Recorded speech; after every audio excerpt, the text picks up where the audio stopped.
Back to breaking news now in McAllen, where flames at an apartment complex have displaced several families. Fire crews remain on the scene right now, monitoring the hot spots. Channel 5's Angelo Vargas is also there. All right, Angelo, just bring us up to date. Are all the families out? How many families are displaced? Tell us what you know. Carrie, 3 families are without a home tonight. That's 15 people in total. As we mentioned earlier, this fire happened on 23rd Street and Iris Avenue here in the city of McAllen. As you know, the firefighters are cleaning up right now, controlling some of the hot spots that are still left. Joining me now is Assistant Chief James Schultz. And James, tell me just a little bit about how long these families will be displaced. It's hard to say because the fire damage is pretty extensive on the south side of the building. Even the side that didn't sustain a lot of fire damage has some smoke and water damage, and we're unsure about the wiring at this time. Now, tell me exactly what are the resources for them out there, because they're going to be without a home tonight. That is correct. We have contacted the American Red Cross. They're sending a couple of units out here. We've also been in contact with Hidalgo County. They have a unit they can send for displaced families.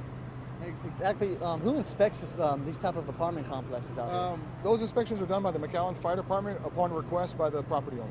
Now, how long would you say this apartment complex, how old is it? I was speaking with the property owner of the next building over. It's 1978 is when the next building over was built. So the late 80s, sorry, the late 70s for this building.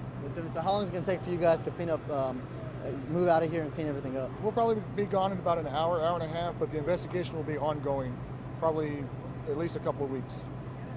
Okay, and tell me just a little bit about, the next steps for people after this. Where do they go? Who do they talk to? Well, at this point, the Red Cross representatives are going to be on site, and the Hidalgo County is coming out also, just to coordinate with them, and they'll take care of them.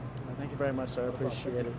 And just going back to exactly what happened earlier, fire departments got the call around 2 o'clock this afternoon. About 30 firefighters were here on site. Earlier, this top of this building was actually in flames, black smoke, and it turned to, and now they're checking out the hot spots. We know that about 15 people are out of this home right now. Other apartment attendees and adjacent apartments evacuated. So there's All right, we're going to go back, as Angela mentioned, those families that were displaced, 3 different families, about 15 people. They can seek shelter, as we heard, at the American Red Cross. Also, Hidalgo County being called in to help those families. We do know that 3 people were sent to the hospital to be treated for smoke inhalation. Flames at the apartment complex, as you just saw, are out, but crews are still monitoring those hot spots. We're going to have more on this story coming up a little bit later here on Channel 5 News at 5.